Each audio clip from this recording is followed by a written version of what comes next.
ഇന്ന് നമുക്ക് പാലപ്പത്തിൻ്റെയും അതുപോലെ തന്നെ ചപ്പാത്തിയുടെ കൂടെയൊക്കെ സൈഡ് ഡിഷായിട്ട് എടുക്കാൻ പറ്റിയിട്ടുള്ള ഒരു അടിപൊളി ചിക്കൻ കറി റെസിപ്പി കണ്ടു നോക്കാം. അപ്പോൾ അതിലേക്ക് പോകുന്നതിന് തൊട്ട് മുന്നേ ആയിട്ട് ഈ ചാനലിലെ തുടർന്നുള്ള വീഡിയോകൾ നിങ്ങൾക്ക് ലഭിക്കുന്നതിനായിട്ട് ചാനൽ ഒന്ന് സബ്സ്ക്രൈബ് കൂടെ ചെയ്ത് സപ്പോർട്ട് ചെയ്യണേ. ഇനി ഇത് തയ്യാറാക്കുന്നത് എങ്ങനെയെന്ന് നോക്കാം. അപ്പോൾ അതിനാവശ്യമായിട്ടുള്ള ചിക്കൻ എല്ലാം ഒന്ന് കട്ട് ചെയ്ത് കഴുകി വൃത്തിയാക്കി എടുത്തിരിക്കുന്നതാണ്. ശേഷം ഇതൊന്ന് തിരുമിയെടുക്കാൻ ആവശ്യമായി 1/2 table spoon Kashmiri chilli powder, 1/4 teaspoon മഞ്ഞൾപ്പൊടി, കൂടെ നമ്മുടെ ടേസ്റ്റ് അനുസരിച്ച് ആവശ്യമായിട്ടുള്ള ഉപ്പ് പൊടിയും കൂടെ ചേർത്ത് ഒന്ന് തിരുമിയെടുക്കാം.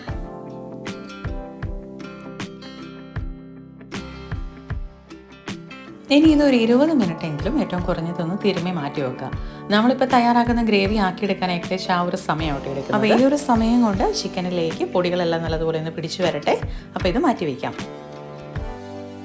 ഇനി നമുക്ക് ഗ്രേവി തയ്യാറാക്കാം. അതിനാവശ്യമായി ചൂടായിരിക്കുന്ന ഒരു പാനിലേക്ക് 3 ടീസ്പൂണോളം എണ്ണ ഒഴിച്ചു കൊടുക്കാം. ഇനി ഇതിലേക്ക് മീഡിയം സൈസുള്ള 3 സവോള, വെളുത്തുള്ളി, ഇഞ്ചി ഒന്ന് പൊടിച്ചരിഞ്ഞത് ഇത്രയാണ് ഇട്ട് കൊടുക്കുന്നത്.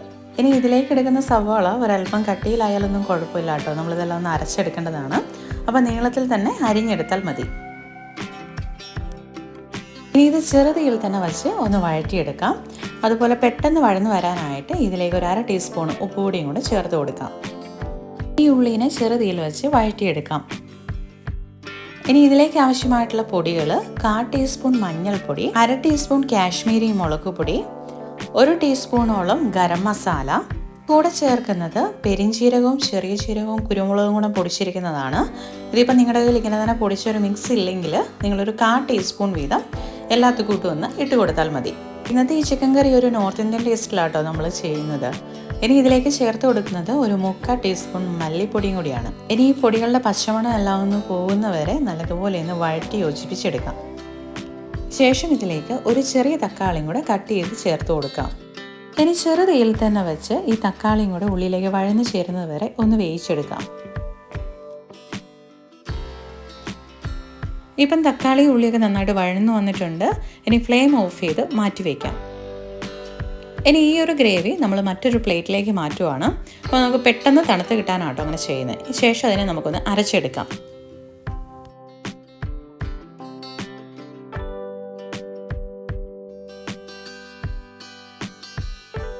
ഇനി ഇത് നല്ലതുപോലെ തണുത്ത് വന്നതിന് ശേഷം മിക്സിയുടെ ചെറിയ ജാറിലിട്ട് ഒന്ന് അരച്ചെടുക്കാം. ഇതിലേക്ക് ആവശ്യത്തിന് വെള്ളം കൂടെ ചേർത്താട്ടോ അരച്ചെടുക്കുന്നത്. ഞാൻ ഏകദേശം ഒരു 1/4 ഗ്ലാസ് വെള്ളം കൂടെ ഒഴിച്ചു കൊടുത്താണ് അരച്ചെടുത്തത്. നമ്മൾ നേരത്തെ ഗ്രേവി തയ്യാറാക്കിയിരിക്കുന്ന അതേ പാനിലേക്ക് തന്നെ ഈ അരച്ചെടുത്തിരിക്കുന്ന മിക്സ് ഒഴിച്ചു കൊടുക്കുകയാണ്.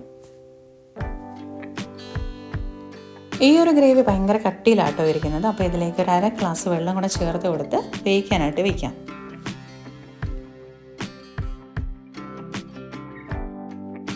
ശേഷം ഇതുപോലെ ചെറുതായിട്ട് തിള വന്ന് തുടങ്ങുന്ന സമയത്ത് നമ്മൾ തിരുമ്മി മാറ്റി വെച്ചേക്കുന്ന ചിക്കനും കൂടെ ഇതിലേക്ക് ഇട്ട് കൊടുക്കാം.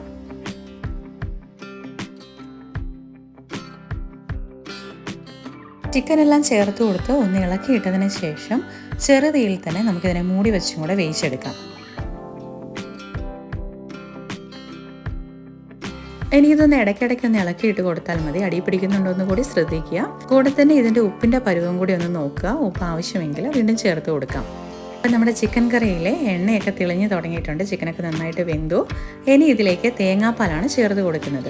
ടിന്നിൽ വരുന്ന കോക്കനട്ട് മിൽക്കാണ് ചേർത്ത് കൊടുത്തിരിക്കുന്നത്. അപ്പോൾ ഇത് ചേർത്ത് നന്നായിട്ടൊന്ന് ഇളക്കി യോജിപ്പിക്കാം.